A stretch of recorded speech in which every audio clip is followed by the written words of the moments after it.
आयोजन करणारे आपले मुख्य कार्यकारी साहेब घुगे, तसेच आपले डाएटचे प्राचार्य माननीय वाघ साहेब, सन्माननीय चौधरी साहेब, तसेच आपले सगळे डाएटचे मान्यवर अधिकारी, जिल्ह्यातील सगळे सन्माननीय अधिकारी, तसेच सगळे मुख्याध्यापक, शिक्षक आणि माझे समग्र कर्मचारी यांना सगळ्यांना नमस्कार करते. आणि मी रोहिणी वसंत काकडे, उल्हासनगर महानगरपालिका शहर साधन केंद्रामध्ये मी विषय साधन व्यक्ती म्हणून गणित विषयावर काम करते.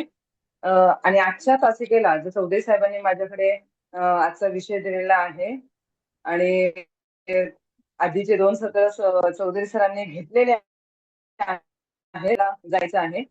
चौधरी साहेबांनी संख्या ज्ञान, तसेच पुढच्या आपल्या संख्या ज्ञानाचे 2 टप्पे घेतलेले आहेत. आता आपल्याला पुढचा टप्पा जो घ्यायचा आहे तो संख्यांवरती क्रिया करायला आपल्याला सुरुवात करायची आहे. आपण संख्या ज्ञानामध्येच प्रथम टप्पा जो आपला होता 1 ते 5 संख्येची ओळख, त्यानंतर 1 ते 5 संख्येनंतर लगेचच आपण शून्याची ओळख घेतो दुसऱ्या टप्प्यामध्ये. तिसरा टप्पा असतो की 7 पर्यंतच्या संख्यांची ओळख घेतो.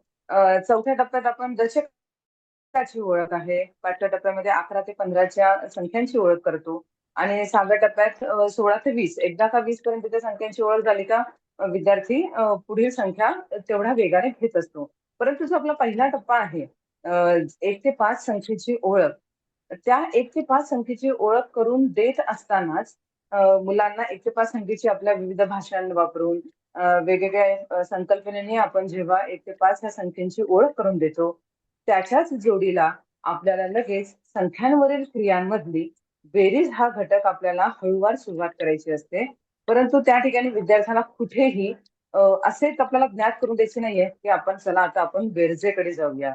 म्हणजे पहिल्या 1 ते 5 संख्या शिकता शिकता जर बेरीज ही एक वेगळी संकल्पना त्याच्या समोर आली तर कदाचित तो गणितापासून आधीच लगेचच 1 ते 5 संख्या शिकता शिकताच थोडा त्याला बर्डन मध्ये येऊ शकतो किंवा त्यातून थोडासा तो दुरावू शकतो. आपल्याला त्याच्याकडे जे ज्ञान आहे अगदी तो घरातून जेव्हा शिकून येतो त्यावेळेस प्रत्येक मुलांकडे तर त्याच्याकडे ज्या असणाऱ्या वस्तू आहेत त्या वस्तूंवर किंवा त्याच्याकडे आता सध्या शाळेत असताना अवेलेबल असणाऱ्या पेन्सिल आहेत, पेन आहेत, या वस्तूंवरून आपण बेरीज या घटकाकडे हळूहळू आपल्याला काय करायचे आहे, जायचं आहे. कधीही गणिताला सुरुवात करताना किंवा ह्या बेरीज ह्या घटकाला सुरुवात करताना कधीही सुरुवात करताना आपण एखाद्या गोष्टीतून आपण सुरुवात करायची.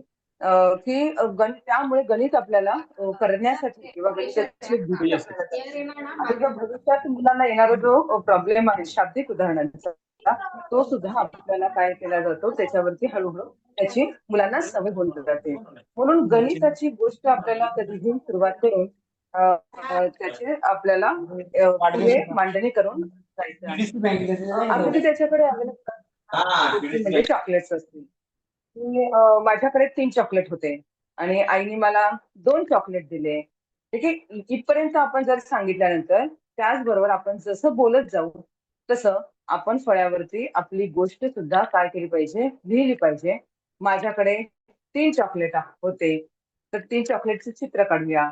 मला आईने 2 चॉकलेट दिले, तर 2 चॉकलेटचे चित्र काढूया आणि ते चॉकलेटही प्रत्यक्ष वर्गामध्ये आपण काय करूया किंवा ती वस्तू आपण प्रत्यक्ष घेऊया आणि त्या दोन्ही वस्तू 3 चॉकलेट्स आणि 2 चॉकलेट्स हे दोन्ही एकत्र करूया आणि त्या दोन्ही वस्तू आपण काय करूया एकत्र केल्यानंतर किती चॉकलेट्स असतात हे मुलांनाच मोजायला लावूया. आणि आता त्यावरनं विद्यार्थी मोजत जाईल की माझ्याकडे 1, 2, 3, 4, 5 असे माझ्याकडे 5 चॉकलेट झाले. असं फळ्यावरती लिहिताना आपण ह्या गोष्टींचं नेहमी काय करूया प्रदर्शित करूया आणि फळ्यावरती त्या स्टेप बाय स्टेप लिहित जाऊया. नेहमी लेखन करत असताना नेहमी एकच वस्तू आपल्याला न वापरता प्रथमतः त्याच्याकडे असलेल्या वस्तू तसंच त्यांच्याकडे उपलब्ध असणारं सगळ्यात सोपं शैक्षणिक साधन म्हणजे त्याच्या हातांची बोटे. 3 बोटे आहेत, अजून 2 बोटे घेतली तर किती बोटे झाली? मग एकूण हे 3 बोटे आहेत किंवा त्याच्याबरोबर 2 बोट अजून घेतले तर जोडून किती झाले? तर हे 5 बोटे म्हणजे त्या ठिकाणी तो मुलगा मोजेल 1, 2, 3, 4, 5 असे बोटांच्या आधारे आपल्याला प्रथमतः त्याच्याजवळ जे उपलब्ध साहित्य आहे, जे एनी एनी वे मध्ये किंवा कधी प्रत्येक गोष्टीला कधी ह्या ज्या बेसिक आपल्या 10 पर्यंतच्या गरजा आहेत, ह्या हाताच्या बोटांवरती एकदम इझिली विद्यार्थी करू शकतो. म्हणून ह्या शैक्षणिक साहित्याचा वापर मुबलक करायचा. ठीक आहे.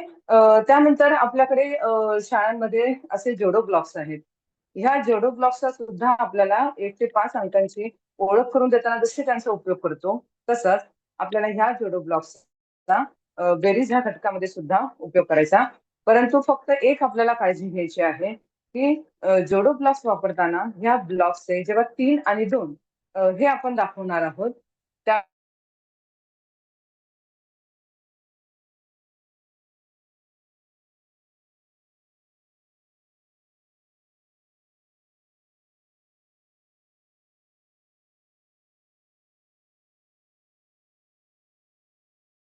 त्यावेळेस 3 ह्या वेगळा असेल आणि 2 आवाज येतोय का सर? हॅलो? येतोय येतोय हा मॅडम, येतोय येतोय आवाज. आवाज ओके, येतोय. किती मॅडम? Okay, okay, thank you.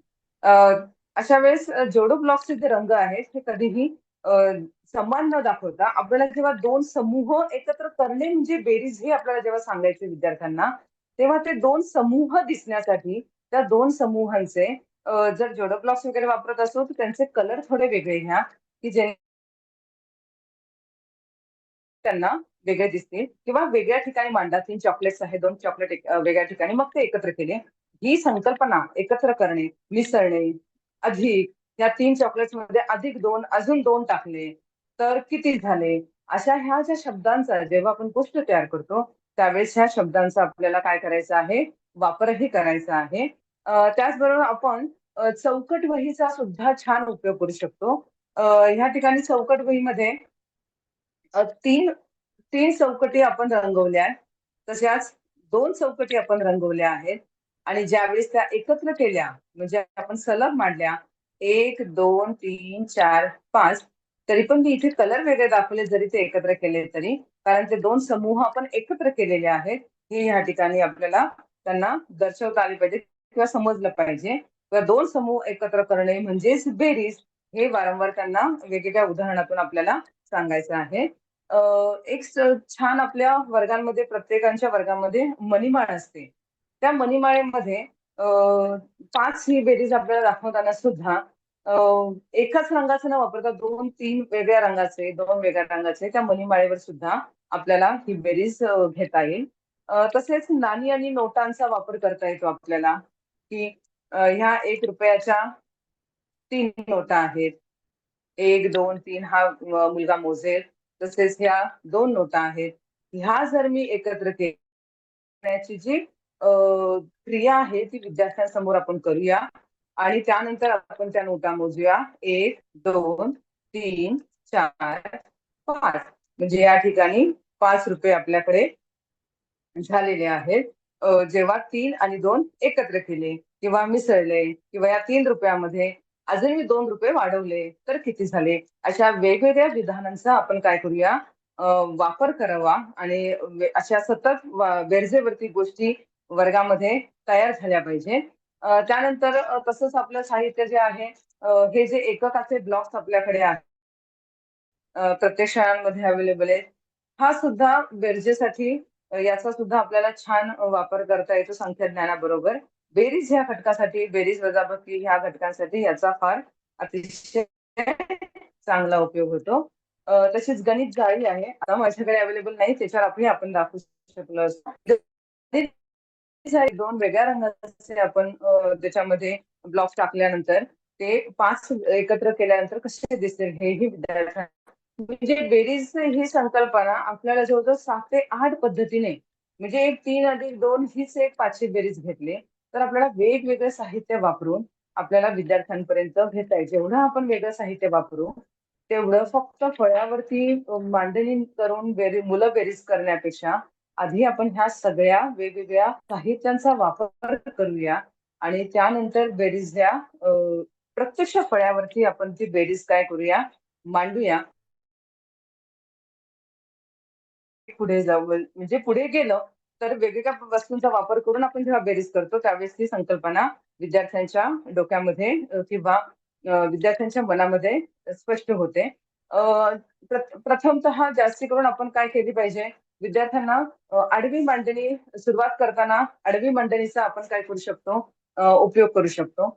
आडवी मांडणी करत असताना म्हणजे ह्या अ, चिन्हाची म्हणजे बेरीज ह्या चिन्हाची मागच्या वेळेस आपल्याला चौधरी साहेबांनी खूप छान सांगण्यात आलं होतं. सगळे चिन्ह बोटांवरती कसे दाखवता येतात तेही सांगितलं होतं. ते मी आता परत एक्सप्लेन नाही करणार आहे, की हे एक आहे त्याचंच अधिक मिळवलं त्याच्यामुळे तो अधिक चिन्ह झालं ते बोटाने दाखवलं होतं. ह्या चिन्हाची ओळख ज्यावेळेस 1 ते 5 वरती मुलं क्रिया करतायत त्यानंतर आपण ह्या चिन्हाची बेरीज ह्या चिन्हाची ओळख करून देऊ शकतो. त्याचबरोबर आडवी मांडणी घेत असताना आपल्याला महत्वाची भूमिका आपल्याला घ्यायची आहे, की ज्यावेळेस 2+3 आपण करतो आणि 2 वस्तू मांडलेल्या आहेत आणि 3 वस्तू मांडलेल्या आहेत आणि ज्या वेळेस त्या आपण एकत्र करत असतो त्यावेळेस हे बघा ह्या 2 वस्तू आहेत आणि 3 वस्तू आहेत. ह्या ज्यावेळेस आपण एकत्र करणार आहोत, त्यावेळेस ह्या बरोबर चिन्हाची ओळख आपल्याला विद्यार्थ्यांना करून द्यायची आहे. ह्या बरोबर चिन्हाची ओळख या ठिकाणी होणार आहे आणि ज्यावेळेस आपण हे 2 आणि 3 आपण एकत्र करतोय, ही एकत्र करण्याची क्रिया ही आहे आणि ही आपण काय केली आहे, एकत्र केल्यानंतर आपल्याकडे झालेले आहेत एकूण 5. अशा पद्धतीने आपण 2 चिन्हांची ओळख केलेली आहे. बेरीज या चिन्हाची ओळख करून दिलेली आहे आणि अ, बरोबर ह्या चिन्हाची सुद्धा ओळख करून दिली आहे. अशा पद्धतीने आपण आधी आडवी मांडणी आणि त्यानंतर आपल्याला त्याचबरोबर जेव्हा आपण गोष्टीतून मुलांना मांडत असतो, त्याच वेळेस आपल्याला उभ्या मांडणीकडे सुद्धा जायचं आहे. उभी मांडणी करत असताना जसं मगाशी आपण घेतलं होतं, माझ्याकडे 3 चॉकलेट्स होते आणि आईने मला 2 चॉकलेट्स दिले. प्रथमतः हे आपल्याला 3 चॉकलेट्स हे चित्रामधून किंवा प्रत्यक्ष वस्तूमधून वापरूया आणि आता माझ्याकडे किती चॉकलेट्स झालेले आहेत? 5 चॉकलेट्स झालेले आहेत. ज्यावेळेस विद्यार्थी उभी मांडणीपर्यंत उभी मांडणी करेल. आता ह्याच चित्रांबरोबर आपण काय करू शकतो, त्या ठिकाणी संख्या कार्डांचा वापर करायचा आहे.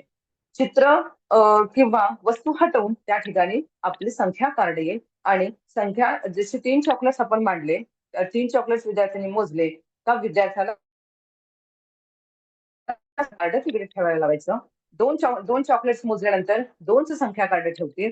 जेव्हा दोन्ही चॉकलेट्स एकत्र करतील त्यावेळेस वरती 3 आणि 2 ही संख्या कार्ड राहतील. चॉकलेट्स जेव्हा एकत्र खाली आणतील त्यावेळेस ते मोजतील 5 आणि 5 या संख्येचं कार्ड त्या ठिकाणी ठेवतील. म्हणजे आपण हळूवार उभ्या मांडणीकडे सुद्धा जाणार आहोत. बेरजेची सुरुवात कधीही डायरेक्ट उभ्या मांडणीने करू नये. हळूहळू वस्तूतून, गोष्टीतून आणि वेगवेगळ्या साहित्यातून 7 ते 8 आपण साहित्यांचा उल्लेख केला आहे. त्या सगळ्या साहित्यांचा वापर करून आपल्याला त्या गोष्टीकडे जायचं आहे आणि उभी मांडणी जर विद्यार्थ्यांना करता आली म्हणजे स्वतःच्या हाताने किंवा स्वतःच्या अ, याने ज्याला त्याला उभी मांडणी एखादी संख्या घेऊन उभी मांडणी करता येऊ लागली, की हळूहळू आपल्याला म्हणजे समजलं जातं, की बेरीज ही संकल्पना याची काय होत चाललेली आहे, म्हणजे क्लिअर होत चाललेली आहे आणि त्याच्यानंतर पुढच्या आपण जेव्हा मोठ्या संख्या आपण सुरुवात करणार आहोत, 6 ते 9 आहे किंवा 11 ते 20 आहे, या संख्यांच्या बेरजेमध्ये सुद्धा सुरुवातीला वस्तू प्रत्येक मोठ्या संख्यांवरती जेव्हा तुम्ही जाल त्यावेळेस प्रत्येक छोट्या वस्तूंचा उपयोग न करता आपल्याला जेव्हा दशक वगैरे आहेत त्यांचा आता आपण बघणारच आहोत. दशकाच्या दांडे आहेत किंवा एककाचे चिन्ह आहे किंवा आपल्याकडे नोटा आहेत. नोटांचा चांगला उपयोग विद्यार्थ्यांना करता येतो कारण नोटा ह्या त्यांच्या बऱ्याचशा परिचयाचे असतात. लहानपणापासून त्यांना नोटांचा चांगला परिचय असतो आणि नोटांवरती क्रिया म्हणजे नोटांमधनं आपण जे घेतलेला ह्या ज्या गणिताच्या क्रिया आहेत त्या त्यांच्या चांगल्या लक्षात राहतात. ह्याच बरोबर म्हणजे ज्यावेळेस आपण 1 ते 5 ची ओळख करून देत आहोत, त्याचबरोबर प्रत्येक स्टेपला विद्यार्थ्यांना आव्हानात्मक प्रश्न टाकण्याची आपण सवय ठेवायची. जसे आपण संख्या ज्ञानावरती सुद्धा भरले होते. तसेच ह्यामध्ये सुद्धा आपल्याला आव्हानं ठेवता येते. जशी आपण मगाशी 3 अधिक 2 ही 5 बरोबर 5 ही जी घेतली होती, त्याचवरती आपण आव्हानात्मक प्रश्न घेऊ शकतो, की 5 चॉकलेट मला वेगवेगळ्या प्रकारे कसा देशील? विद्यार्थ्याला विचारलं, की 5 चॉकलेट्स मला वाटायचे, तर तू ते वेगवेगळ्या प्रकारे कसा देशील?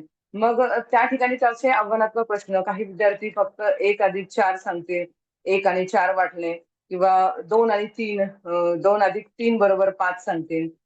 तर काही विद्यार्थी जेव्हा आव्हान देतो त्यावेळेस जास्त विचार करू लागतात. 3 वेळा 1 अधिक 1 अधिक 1 अधिक 2 बरोबर 5 हे सुद्धा सांगू शकते किंवा 1 अधिक 2 अधिक 2 बरोबर 5 हेही मी सांगू शकते, की एकाला 1 चॉकलेट दिलं, दुसऱ्याला 2 दिले, त्याच्या पुढच्याला 2 दिले आणि माझे 5 चॉकलेट्स मी म्हणजे 5 चॉकलेट अशा प्रकारे मी वेगवेगळ्या प्रकारे मी दिले माझ्याकडे 5 चॉकलेट किंवा प्रत्येकाला मी 1 अधिक 1 अधिक 1 मिळून सुद्धा मी काय केले माझ्याकडे 5 म्हणजे 1 अधिक 1 अधिक 1 अधिक 1 5 म्हणजे 5 ह्या संख्येची जी काही बेरीज आहे, हे उत्तर येणारे असंख्य बेरजेचे उदाहरणं विद्यार्थी किमान त्यांच्या प्रायमरी स्टेजला 5 ह्या अंकापर्यंत 5 उदाहरणं तरी आपोआप सुरू तयार होतील. आधी शून्याची ओळख झाल्यानंतर 0 अधिक 5 बरोबर 5 हे सुद्धाही संकल्पना आपल्याला समजून सांगायची आहे. त्याच धर्तीवरती असे असंख्य हे आव्हानात्मक प्रश्न जे आहेत असे, हे आपण असंख्य सतत आपण वर्गांमध्ये टाकत असतो. ह्या प्रश्नांचा नेहमी आपल्या विद्यार्थ्यांना काय असणे, सराव असणे आवश्यक आहे. ह्याच अशा आव्हानात्मक प्रश्नांमधूनच विद्यार्थ्यांमध्ये एखादी जी गणितीय संकल्पना असते, त्याची भीती काय होते, दूर होते. त्याच पद्धतीने बेरजेची जी आपली गाडी आहे, प्रत्येकाकडे आपल्याकडे पेटीमध्ये साहित्य आहे. अशा गणिताच्या गाड्या आहेत की स्टार्ट केलंय, आता इकडे उलट दिसत आहे.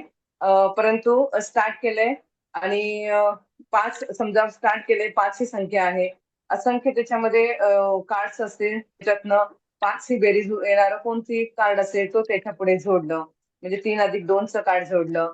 ह्या प्रकारे असे प्रत्येका आपल्या पेट्यांमध्ये ह्या बेरजेच्या गाड्या सुद्धा आहेत. ह्या गाडीचाही आपण काय करू शकतो, चांगला उपयोग होऊ शकतो. ज्या वेळेस बेरजेची गाडी विद्यार्थ्याला दिली आणि तो स्वतः कोणाचीही मदत न घेता जर तो गाडी व्यवस्थित मांडू शकला, तर समजायचं की बेरीज ह्या घटकामध्ये आपल्या विद्यार्थ्याची प्रभुत्व मिळालंय असं समजण्यास काहीही हरकत नाही, की जर तो गाडी कोणाचीही मदत न घेता सोडवू शकलाय. ठीक आहे. तसंच त्याच्यापुढे अधिक काही समीकरणं असतात. अगदी प्रायमरी स्टेजला सुद्धा आपण ती समीकरणं विद्यार्थ्यांना सराव करण्यासाठी किंवा त्याची सवय लागण्यासाठी अशा समीकरणांचा सुद्धा आपण उपयोग करू शकतो. म्हणजे 3 अधिक चौकट बरोबर 4. मग 3मध्ये किती मिळवले असता? 4 मिळतायत. अशा प्रकारचे सुद्धा समीकरणांचे म्हणजे विद्यार्थ्यांना समस्या निराकरणासाठी सुद्धा त्यांची अशी समस्या असेल तर ती कशी आव्हानात्मक असे प्रश्न आपल्याला मुलांना देता येऊ शकतात. तसेच अजून एक पद्धत जी आहे तीही आपल्या विद्यार्थ्यांना बोटांच्या आधारे करू शकतो आपण, की समजा 15 अधिक 4 असेल, तर पहिली संख्या आहे, त्या पहिली संख्येच्या पुढे उरलेली जी बोटं आहेत, 15 अधिक 4 आहे, तर 15 संख्या 15च्या पुढे 4 बोटे मोजल्यानंतर किती येईल? 16, 17, 18, 19 हेही आपल्याला पद्धतीने सुद्धा आपल्याला बेरजेचे अनेक विविध पद्धतीने आपल्याला त्यांचं काय करता येईल, बेरीज ही घटक आपल्याला समजून सांगता येईल. किंवा समजा 10 रुपयाची नोट आहे, तर 1 आणि 2 रुपयाचे किती नाणे आपल्याला घेता येतील, की जेणेकरून 10 रुपये होतील. त्यातही आपोआप बेरजेचाही त्यामध्ये नाणी नोटांच्या खेळाबरोबर आपल्याला बेरजेचा घटक सुद्धा विद्यार्थ्यांचा घेता येतो. पुढची स्टेप जाऊन येतो जर हा आपला 1 ते 10 पर्यंतची बेरीज ही संकल्पना क्लिअर झाली का पुढे जी आपल्याला साधी बेरीज आहे, बिनहक्काची बेरीज आहे, तिथपर्यंत विद्यार्थ्याला आपल्याला आरामात काय करता येतं, नेता येतं. त्यासाठी शैक्षणिक साहित्याचा अवश्य वापर करूया आणि बेरीज घटक आहे तो आपण समजून घेऊया. एक उदाहरण आपण घेऊया, की याच्यावरती आपल्याला बेरीज करायची आहे. की बिन हच्च्याची आधी आपण बघूया आणि एक हच्च्याची बेरीज बघूया. समजा आपण एक उदाहरण घेऊया. कधीही उदाहरण देताना विद्यार्थ्यांनी एक आव्हानात्मक असे खेळ आपण घेऊ शकतो की संख्या कार्ड दिलेत, एक गट आपण संख्या देतोय आणि दुसरा गट आपण त्याला काय करतोय, त्याच्यावरती शाब्दिक उदाहरण तयार करतोय आणि ते सोडवून दाखवतोय, तर तो गट विजयी होतोय. मग हा गट 2 संख्या देणार, त्या संख्यांवरती ते बेरजेचं उदाहरण तयार करेल आणि ते उदाहरण काय करून दाखवेल, सोडवून दाखवेल. हे आपल्याला सरावासाठी वेगवेगळे खेळ या वेगवेगळ्या क्रिया आपल्याला घेता येऊ शकतात. एक आपण आता फक्त साहित्याच्या साह्याने दशक म्हणजे आपल्याला 2 अंकी संख्यांची बेरीज कशी करता येईल याचं एक आपण छोटी उदाहरण घेऊया. समजा माझ्याकडे 12 फुले होती आणि त्यामध्ये अजून मी 7 फुले ऍड केली किंवा टाकली. टोपलीमध्ये 12 फुले होती आणि त्यामध्ये मी अजून 7 फुले टाकली. तर ते गणित कसं सोडावं किंवा ते साहित्य वापरून कसं करावं यावरती आपण थोडस बघूया की माझ्याकडे बघा ह्या चार्टमध्ये दशक आणि एकक आहे. एक दशक आहे त्या ठिकाणी आपण एक दांडी ठेवूया आणि 2 एकक आहे त्या ठिकाणी आपण हे 2 आपले ब्लॉक्स ठेवूया. ठीक आहे. पुढची संख्या आहे 7. त्यात मी अजून किती टाकले आहेत? 7 मी फुलं टाकलेली आहेत. ठीक आहे. हे 7 झालेले आहेत. आता आपल्याला तर एकूण माझ्याकडे किती फुले झाली? मग ह्या त्यानंतर आधी वस्तू मांडल्यानंतर आपण ज्या वेळेस पुढच्या शब्दात 12 फुले होती, 7 टाकली, तर आता माझ्याकडे एकूण किती फुले झाली? आपण ह्या ठिकाणी इथे प्रदर्शित करूया की बेरजेचे चिन्ह या एकूण शब्दाला जोर देऊन आपण बेरजेचे चिन्ह हे वारंवार मुलांपुढे तसं दाखवूया की जेणेकरून विद्यार्थ्यांना तो शब्द आणि हे चिन्ह याची सांगड घालता येईल. ठीक आहे. आता आपली पुढची स्टेप येते की ह्या साहित्य मांडल्यानंतर बेरीज म्हणजे एकत्र करणे. तर त्या ठिकाणी हे साहित्य एकत्र करून किंवा हे 2 आणि 7 फुले एकत्र करून आपण काय करूया, खाली आणूया. आता हे मुलांनाच मोजायला लावायचे. 1, 2, 3, 4, 5, 6, 7, 8, 9. हे 9 मोजल्यानंतर लगेच आपण इकडे काय करूया, 9 हा अंक लिहिण्याची मुलांना सवय लावूया. आता दशक आपण गोळा करूया. एक शून्याची ओळख आहे त्या ठिकाणी आपण काहीच नाही, शून्याची ओळख मध्ये आपण सांगितलेलं आहे. आता फक्त इथे एक दशक दांडा आहे, तो आपण खाली घेऊन आलो आणि एक दशक किती राहिले? एक राहिले. आणि अशा प्रकारे उत्तर आपलं किती आलेलं आहे? 19 उत्तर आलेलं आहे. हे आपण साहित्याच्या साह्याने याचा असाच सराव घेऊन आपण या ठिकाणी त्याचा हे करू शकतो. पुढचं आपल्याला एक फक्त उदाहरण आपण घेऊया की बिनहाच्याची जी मुलांना थोडीशी कठीण जाते की हातचा कसा पकडायचा हे विसरून जातात किंवा हातचा कसा घ्यायचा हेही विसरून जातात. त्यासाठी आता आईस्क्रीमच्या खड्या नाहीये पण आपण ह्या दशक दांड्यांवरतीच दाखवूया. परंतु ज्यावेळेस संख्या घेऊन आपण शिकवत असतो त्यावेळेस 25 समजा किंवा 12 ही संख्या जेव्हा शिकवत असतो त्यावेळेस आधी आपण एकक सुट्यामध्ये जेव्हा 12 त्यांना देतो त्यावेळेस प्रत्येक वेळेस 10 झाल्यानंतर त्याचा गठ्ठा बांधणे ही जर विद्यार्थ्यांची संकल्पना क्लिअर असेल तर आपल्याला हच्च्याच्या बेरजेमध्ये अडचण येत नाही. जर विद्यार्थ्यांना त्या ठिकाणी हच्चा पकडताना अडचण येत असेल तर आपल्याला पुन्हा थोडस मागे जाऊन दशकाची ओळख या घटकावरती आपल्याला पुन्हा एकदा त्याची क्रिया घेऊन किंवा गठ्ठा बांधणे किंवा दशक म्हणजे काय ही संकल्पना क्लिअर झाली पाहिजे. गठ्ठा बांधणे 10 झाले की गठ्ठा बांधले, उरलेले 2 बाजूला ठेवले म्हणजे ते 12 झाले. म्हणजे 12 फक्त त्याच्या नजरेत ही दशक दांडी आणि हे 2 असेही न येता सगळेच्या सगळे 12 सुट्टे हेही असलं पाहिजे आणि त्या सुट्ट्यातून मी दशक कसा तयार करेन हेचाही वारंवार आपण वर्गामध्ये सराव घेतला पाहिजे. तर आपल्या हच्च्याच्या बेरजेमध्ये विद्यार्थ्यांना अडचण येत नाही. ठीक आहे. आता आपण हच्च्याचं एखादं उदाहरण घेऊया की माझ्याकडे 75 रुपये होते आणि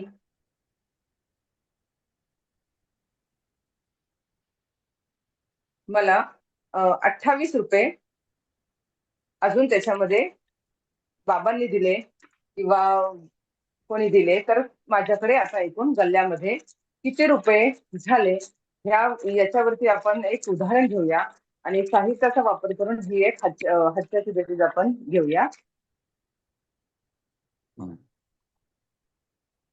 बघा, आधी आपण जी संख्या दिलेल्या आहेत किंवा ज्या आपण शाब्दिक उदाहरणामध्ये संख्या सांगितलेल्या आहेत, त्या संख्या आधी आपण काय करूया, मांडून घेऊया आणि विद्यार्थ्यांना त्या संख्यांपुढे त्याचे वस्तू सुद्धा मांडायला शिकवूया.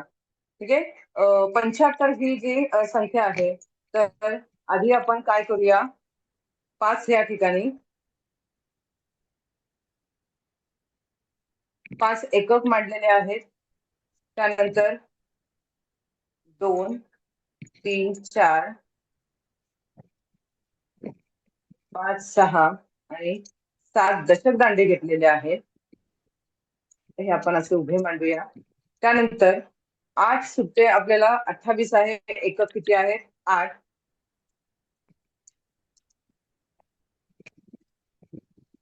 4, 5, 6, 7, 8. 8 हे सुट्टे इथे घेतलेले आहेत. आणि अजून आपल्याला किती आलेले आहेत,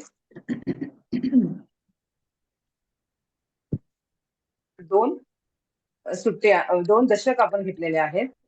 आता हे 75 रुपये आणि 28 रुपये मिळून माझ्याकडे किती झाले, या ठिकाणी मी काय करणार आहे, अधिकचे चिन्ह या ठिकाणी मांडणार आहे.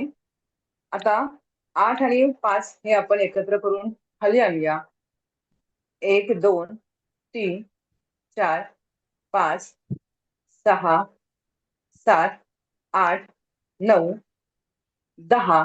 10 झाले की ह्या 10 आपण बाजूला करून ह्या दशक दांडा घेऊया आणि दशकाचं स्थान कुठे आहे, इकडे आहे. तर त्या दशकाच्या स्थानामध्ये आपण हा एक दशक आपण इथे ऍड केला आहे. हा त्यांना इथे ह्यात एकक हा थोडा एक वेगळा आपण ठेवूया आणि या एक इथे देऊया. आता इथे उरले किती एकक किती राहिले, 1, 2 आणि 3. हे 3 इथे लिहूया.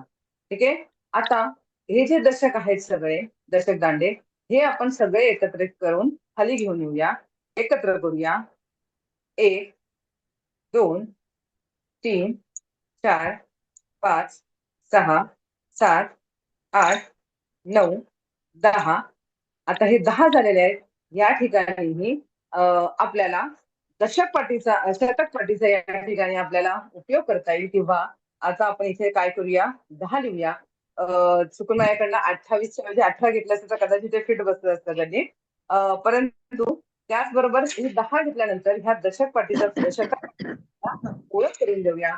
आणि ज्यावेळेस शतकाची हे पुढे येणारच आहे, त्या ठिकाणी हा शतकाचा आपला जो हा दशकामध्ये हा जो 10 एक आलेला आहे, तो आपल्याला शतकामध्ये टाकता येईल. आणि अशा प्रकारे आपलं उत्तर येणार आहे 103 उत्तर येणार आहे. साहित्याच्या साह्याने फार मजेशीर रित्या विद्यार्थी गणित करू शकतो आणि बेरजेमध्ये त्यांना आवड निर्माण होते किंवा वजाबाकी आहे यामध्ये सुद्धा याचा उपयोग केला जातो. हेच गणिताचे उदाहरण आपण नोटांचा वापर करून सुद्धा उत्तमरित्या करू शकतो. मला वाटतं बेरजेच्या वरती साधारण हातचा बिन हच्च्याच्या बेरजेपर्यंत सांगण्यात आलेलं आहे. तरी मला वाटतं वेळेची मर्यादा पाळून मी इथे माझं म्हणजे जे काही थोडंफार सांगण्याचं होते ते मी थांबवते. आणि जर कोणाला शंका असेल तर मी मांडण्यास कोणाला शंका असेल किंवा काही विचारायचं असेल तर बोलू शकता. आणि पुन्हा एकदा माननीय चौधरी सरांचे मी एकदा धन्यवाद म्हणते की मला ही छोटीशी संधी दिल्याबद्दल.